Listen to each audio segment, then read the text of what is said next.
Thank you for returning to your seats. There is a bonus of 5 points for everyone that did that. Thank you so much. The questions from the audience, we were not able to take all of them. Please, we will not give a name associated with it. And as I shared last week, if you hear your question, please don't stand up and say, "That's mine." Thank you very much. Again, the same format. Candidates will have 2 minutes to answer the questions. First question from the audience, position number 1, Ms. Preshaw, you will begin. How do you feel about how do you feel about charging a fee for non-residents to park at Lighthouse Beach? You have 2 minutes. I like that question because clearly something has to be done with parking issues at that facility. I personally like the Charlie Panzerowski solution, which is everybody gets 3 hours and then you have to move your car. I think that's what's most fair. It doesn't involve fees, but it does create some fairness so that everyone can use the park. Even though Mukilteo has paid a big chunk of money for that park, the problem is that it's still a regional park. So it's not like we can exclude people through charging, what they may consider usurious fees, what we would consider, something that creates better management of the parking. The 3-hour limit, I think, would work quite nicely. I mean, surely you can have dinner and a drink within 3 hours. Most folks can. You don't want to be out in that sun more than 3 hours, that's for sure. You're going to get sunburned. So I think that idea has a lot of merit, and I'd like to personally thank Charlie for thinking it up. Thank you, Ms. Preshaw. Mr. Wheeler, do you wish me to repeat the question? No, thank you. You have 2 minutes. The Lighthouse Park right now, as everyone knows, has one heck of a parking problem. But I do know if we were to put a 3-hour limit, the boaters out there are not going to catch all the fish they need to catch in 3 hours, and that's not going to happen. And I believe that we should charge a fee for parking down there. I think it should be for those who are visiting. I do know when the parking is moved to the tank farm, that some of the solutions, some of the problems will be solved by having the commuters parked moved from the park, which would be a plus for the park. It gives us more space, another 140 some odd spaces somewhere in that area. I think that the citizens of Mukilteo should have a card, a non-fee for their city parks to get in and out of there, but I think that a non-resident coming in there and using our parks and stuff should have to pay something for it. We pay a lot of money to maintain it from our city, and there's no reason why we should have to pay again to maintain it. I think the people that come in and visit it and mess it up is, along with the activities down there, that the fees would help maintain the park, but it should be from the non-residents. I believe that a half a day is probably adequate time for the parks being down there. I think that what we need to do is eliminate the commuters, and that's the biggest part of that. Thank you. Question number 2, position number 3, Mr. Taylor, you will answer first. How would you feel about having one of the Rose Hill classrooms open to local clubs and groups free of charge? You have 2 minutes. Thank you, Mr. Foster. Actually, given the nature of the last Rose Hill Center, the Rose Hill School, which I remember very well, actually before I took on this this particular run, the last time I was this notorious was when my picture appeared on the front page of the Beacon in like 2001 playing at a New Year's party in the old school, and I remember it very well. It was a place for citizens groups, the seniors, special groups of citizens of Mukilteo to have a place where they could do their thing without enormous expense. Now, what we have here is a beautiful facility that is not a true community center in that sense. It's a beautiful and very nice profit center, which is dominated by the wedding business. And I don't think there's anything free going on down here right now. I think that some kind of scheduling should be examined to give certain groups free use of more than just one room. I think that some of these rooms should be available to groups like the seniors and other things, while others are available for rent. It's a complicated question, but what we have here in this beautiful facility is not an adequate replacement for the aesthetic of the old Rose Hill Community Center. I'd like to see that addressed at some point. Thank you, Mr. Taylor. Mr. Lord, would you like me to repeat the question? Actually, yes, I would. I want to make sure I answer. How would you feel about having one of the Rose Hill classrooms open to local clubs and groups free of charge? Thanks. I just want to make sure I heard that. Rose Hill, I will disagree. First off, that I believe that this is an outstanding facility, and I think it's a gem, and it's probably the most spectacular public facility in Snohomish County, and I'm very, very proud of it. The earlier facility was built within a 6-month period after burning down because the original one did. There wasn't a whole lot of thought to doing anything other than turning it into a school, and that's what its function was. When the school transferred it to the city, it had a different role, and the role is now to serve the citizens. And then so the main function of this thing is to allow the citizens to come in here and do that. And then the city's been involved for maybe is it 2 years, 3 years? And then it's been open. And the thing that's interesting here is we continue to experiment, to tweak, to try to find something to work. We understand that people enjoy using this facility both during the day and not. And then also many of the classes. Every year, every 6 months, we see more and more growth. So the question about do we want to open it up specifically for private clubs and everything like that, I believe we've entertained options all over the place. We've looked at expanding hours, and we did, and we're finding out what happens. I can't say yes or no yet because I agree that this is a complex thing, and we got to figure out what the interest of the rest of the council is. I think that we find out ourselves that we believe that this wants to be a profit center, and I think that's a mistake. I believe it's a service to the citizens, just like police and fire. So we're asking ourselves, what's the quality of life? So I guess the short answer I would say is that I want to look at it. I'm not going to completely lock out one room solely just for the use of people to come in and turn it into a meeting, because all of a sudden that does affect one of our revenue sources. Until people are willing to continue to fund this place, they have to help fund itself. Thank you, Mr. Lord. Audience question number 3 goes to position number 2. We'll start with Mr. Champion. What are your plans to bring in new business to Mukilteo with the intent to reuse existing buildings instead of new buildings? You have 2 minutes. Could you repeat that, please? Yes. What are your plans to bring in new business to Mukilteo with the intent to reuse existing buildings instead of new buildings? Okay, so if I'm understanding it correctly, we're talking...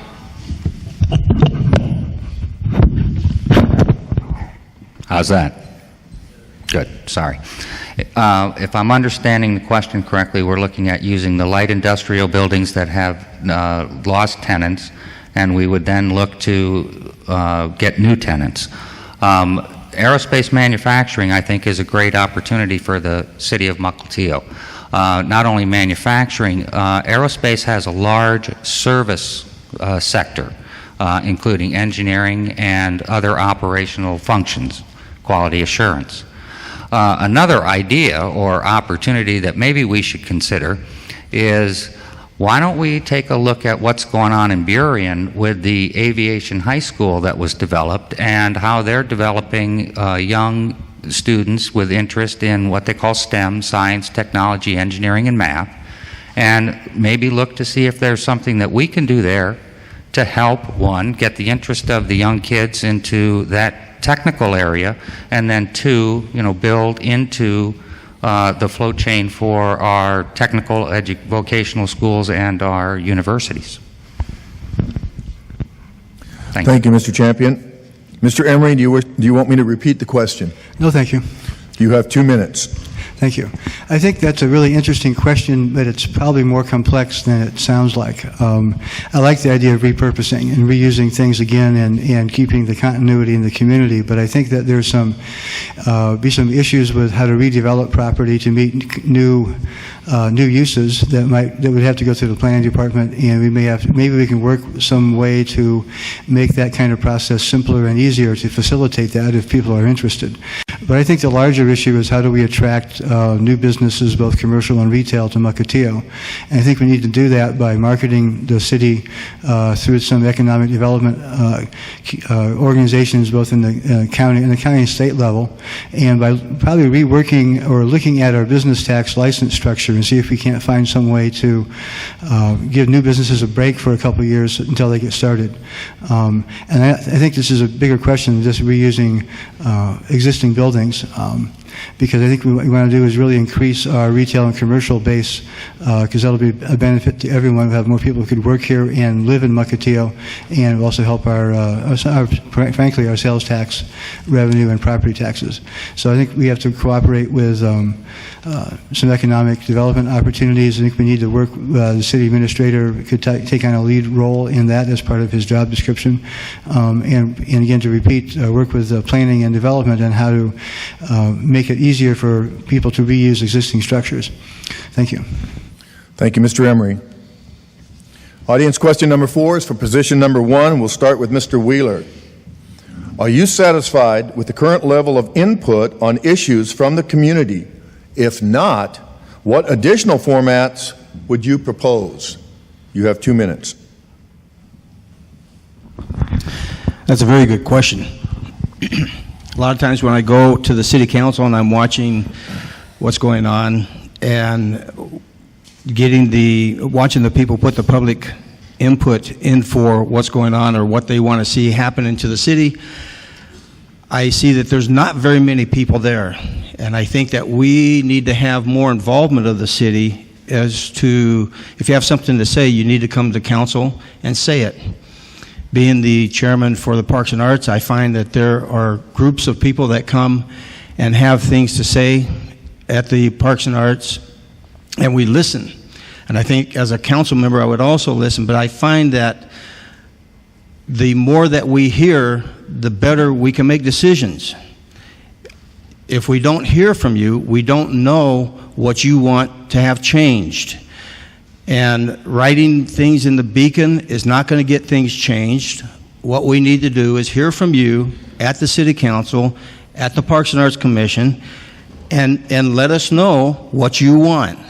And I think that there's a lot of people that come there. I love it when they do. I appreciate them coming there. But I do think that you as the community can change in a positive manner the rules and the laws and have the good input into this city so we can work with you on this. So, yes, I believe that there should be more input. I think that more people should be there. If anything, write letters to us. Write emails to us. Let us know what your thinking is. We do look at the letters, we do look at the emails, and we do take them into consideration. We do listen to what you have to say. Thank you. Thank you, Mr. Wheeler. Ms. Preshaw, would you like me to repeat the question? No, thank you. I've got it. You have 2 minutes. I think there are multiple ways we can increase citizen input into our city.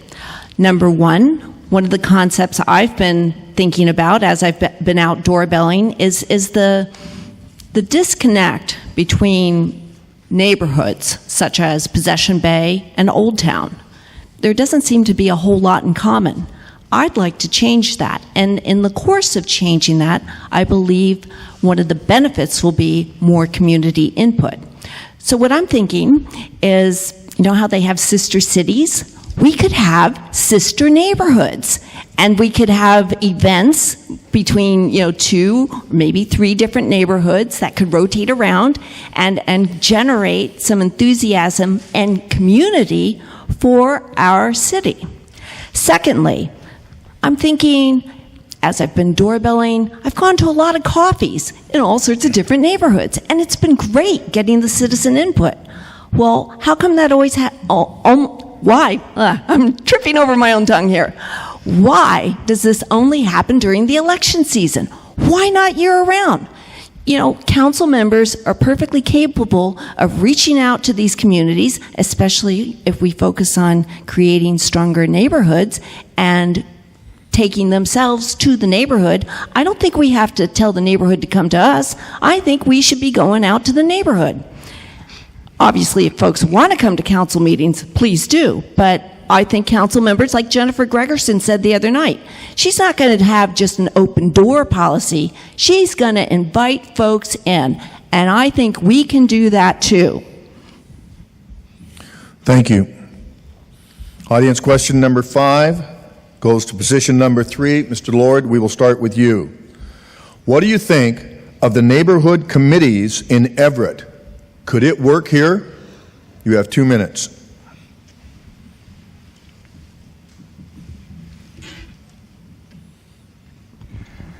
The neighborhood committees in Everett, excuse me, it turns out there are also neighborhood committees in Mukilteo. We actually have the block watches. We have groups that are already working and talking together.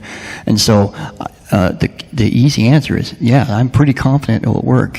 We have a specific position that the police has that their function is, it's the community officer, and his job is to reach out to each of the communities to make sure that they know it's safe, and to form the block watch, to form the citizens academies. All those things are there to allow you to have these community groups. And we have the homeowners associations, they're already in place. So I think this is an easy answer. I'm confident and I know they work. And so yes, I believe that we should have them, and I think we should continue having them. So yeah, no, thank you for that one. Thank you, Mr. Lord. Mr. Taylor, would you like me to repeat the question? No, thank you. You have 2 minutes. I'm not familiar with the community groups in Everett. A little more. Hello. I could do a fairy horn impression, but I won't. I'm not familiar with the community groups in Everett, but I know that we have some very effective ones here. And you know, back when I first moved here in the early '90s, I became involved in our local neighborhood watch program, and I was actually, you know, I guess I was the watch captain. You know, I was the would-be George Zimmerman, I guess, of the neighborhood. No, not really, not really. No, I'm joking. Yeah, yeah. But recently, and an example comes to mind, the committee that worked on this combination, the City and Public Works Committee that worked on the drainage problems up here on the 92nd Street area, I think, is where there was a proposal for a water retention system, and the committee worked very hard for months and came to the conclusion that they needed to stop and start all over again. And although that may be looked at in some terms as a failure, I think it's a success because they were able to recognize they needed to take a longer, more careful look at it. And I think that's an example of what I guess you might call a public-private partnership or whatever, but seemed to work very well. So I'd like to see more citizen involvement in general. And I echo Terry and Ted. I would like to see more people come to meetings, and I'd like to see council reach out to more of them. Thank you, Mr. Taylor. Audience question number 6 goes to position number 2. Mr. Emery, you will begin. Question. Given the success of the Mukilteo Community Garden, which has been in existence for 5 years. What is your vision for the future, given that the property is on city property? You have 2 minutes. It was a great question. Thank you. Actually, I was the council member responsible for bringing the purchase and sale contract to the city for the Peck property shortly after I joined the council. And much to my surprise and pleasure, the council thought it was a great property to have, and they agreed to assume that contract and purchase it. I was surprised when the community garden people showed up almost literally at the next meeting and said, "Can we use it for a garden?" And I said, "Absolutely, that would be great." The council approved that, and we've all been really pleased by the success of that and the involvement by the community in there and the amount of food it raises for food banks and people in need. One of the visions, however, when the Peck property was brought to the city was to use it as a site for a multi-purpose ball field. We have a chronic shortage of fields for our young people who play sports at all levels, and this was one of the last flat places available in Mukilteo where a ball field could go. That vision is still there, but it will take a number of years to assemble the planning and the funding to make that happen. In the meantime, I think the community garden is marvelous, and I wish it well, and I hope it stays there, and if you'll pardon the pun, continues to flourish. And I think that if and when we redevelop that property, we will find a place that will be mutually acceptable for it to be, because it's a real asset to the city, and I would hate to see it go away. Mr. Champion, would you like me to repeat the question? Oh, that's okay. You have 2 minutes. If I understand the Mukilteo long-range plan, it is to ultimately change that area and make it into a ball field, and I'm okay with that plan. But what we need to do then is find an area that we can relocate that garden, because it is a great benefit to the community.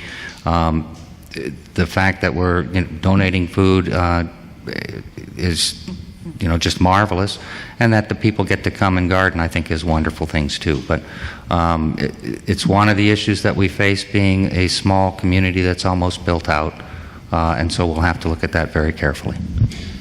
Thank you, Mr. Champion. Audience question number 7 goes to position number 1. Ms. Preshaw, you will begin first. Please state your understanding of our city's current spending priorities and what changes you would make and why. 2 minutes. Our current priorities, of course, number 1, public safety. Number 2, the, I'm drawing a blank here. How unusual. Number 2, public safety. I'm just going back to that. I'm really stumbling on this question, I'm sad to say. So,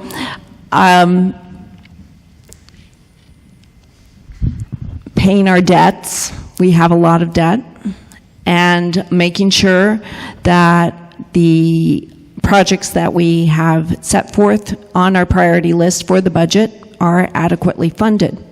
A lot of times during the budget process, actually Randy often does a process that actually sets the priorities, and it's been very instructive.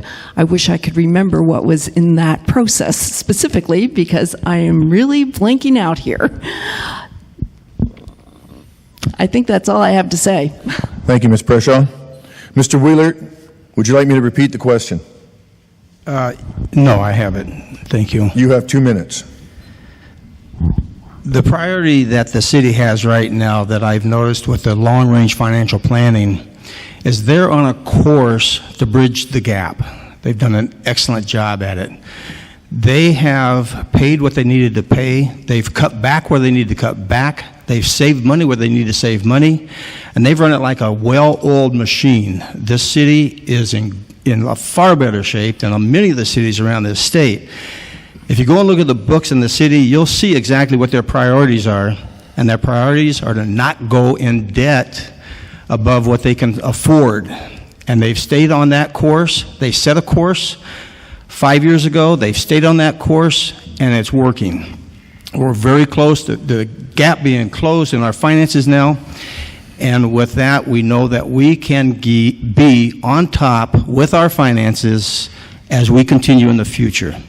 One of the things we don't want to do in council is, as we see this gap close. We don't want to all of a sudden think that we have the money. We don't have money to spend frivolously. What we want to do is keep on course. They're doing a great job, and I applaud them for that. Thank you. Thank you, Mr. Wheeler. Audience question number 8 is for position number 3. Mr. Taylor, you will begin. Please clarify your position on using chip seal in the residential neighborhoods of Mukilteo. You have 2 minutes. Well, I do not like the chip seal. I'm obviously not alone in the city. I find that different neighborhoods have different problems with it from a operating standpoint. If you're on a nice flat road, like in most of Old Town, for example, it's ugly and sticky, but but it also flattens out eventually, and it's not too bad. Now, up where I live, it's inefficient to the point of dangerous when it flakes off from, example, I live up on 8th and Campbell, and they chip sealed 8th, and the chips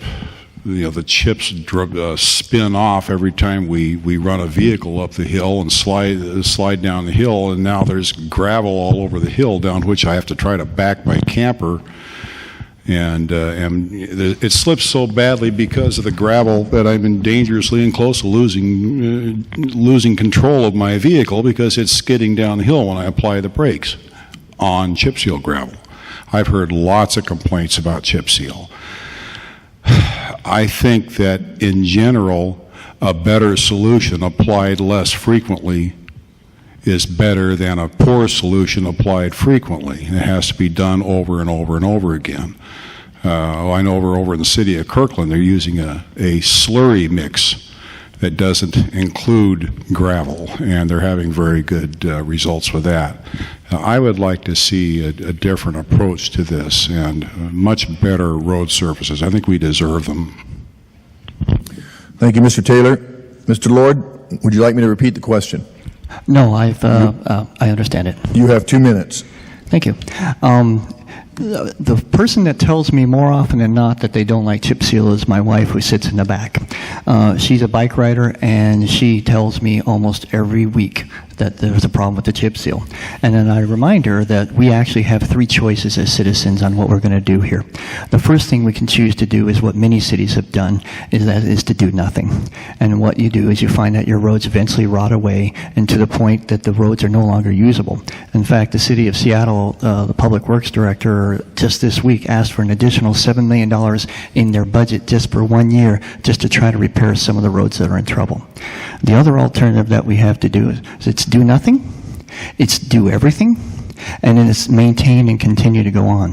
When I'm talking about do everything, what it means is it's asphalt on every mile. Well, the reason we don't do that is because it's 5 to 10 times more expensive to do what we're doing right now. And then until we get the political will to raise our taxes to do that, and then by the way, earlier today you heard us talk about taxes. In fact, I got lambasted for raising taxes. So we're trying to do what we can to manage our critical needs at the same time to provide critical services. So what we find is the chip seal allows us to do a program we've been doing this for 7 years, and you have a cycle that goes around, and we're working around the city to do that. We main chip seal based on oxidation, not necessarily what you see. Our goal is to keep the road from being a leak, because as soon as it leaks, it gets through and it starts damaging. So you can chip seal 5 times the same road before you ever have to replace it in that time frame, and you will still get 20 to 30 years out of that. So right now we're trying to do the fiduciary duty to support the citizens with the best service that we can. And then if the political will changes to the point where they want to come up and raise taxes to deal with that, then we might very well do it. But right now we're maintaining with what we have, and I believe it's working for us. Thank you, Mr. Lord. Audience question number 9 is for position number 2. Mr. Champion, you will begin. Question. Development revenues have declined by as much as $1 million a year from their peak in 2006. How would you address this significant drop in revenues? You have 2 minutes.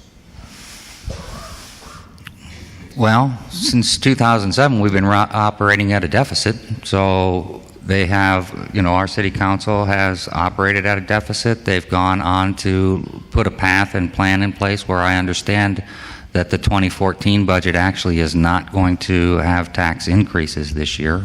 So now we have to look at, if we've gotten level, what do we need to do to bring business in that would add base tax dollars to the revenue stream? As I've stated, I believe strongly in aerospace manufacturing and aerospace services. I believe that we are very complementary to getting those those businesses here.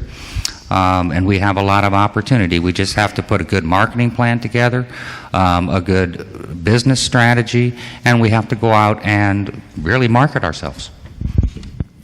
Thank you, Mr. Champion. Mr. Emery, would you like me to repeat the question? No, thank you. You have 2 minutes. Well, we may never see $1 million a year revenue from development ever again, in part because that was at the peak of the boom years, and in part because we're running out of vacant land where that kind of activity can happen. But what we can do is, I think this came up earlier, we can talk about that last 5%. We can insist on the best possible developments for that vacant land, making sure that it's similar to maybe Bellaterra or John's Grill, something that combines a mixed-use development, and we can look at areas of our city where we can encourage that kind of redevelopment activity in the future. The intersection of 84th and 525 would be a good place to start. It's in some ways underdeveloped. If we had a mixed-use development project on some of those corners, we could have retail and residences. We could get some more development dollars in. We could get more retail, which we also desperately need in the city. And we could set up neighborhoods where people can walk to some of the services they need instead of having to get into their cars. And I know that one of the things that people talk about a lot is how can we make Mukilteo more friendly, more sustainable, and getting people out of their cars, giving them the opportunity to do what they need without driving places will help do that. So I think there's a win-win for working in this direction to help replace some of those development dollars, but we have to understand, I think we'll never see that level again. It's just not possible to go through that kind of boom cycle in the future, I think, but it's I think we can recover and help balance the budget in those ways from on into the future. Thank you. Thank you, Mr. Emery. Candidates, this concludes the audience questions.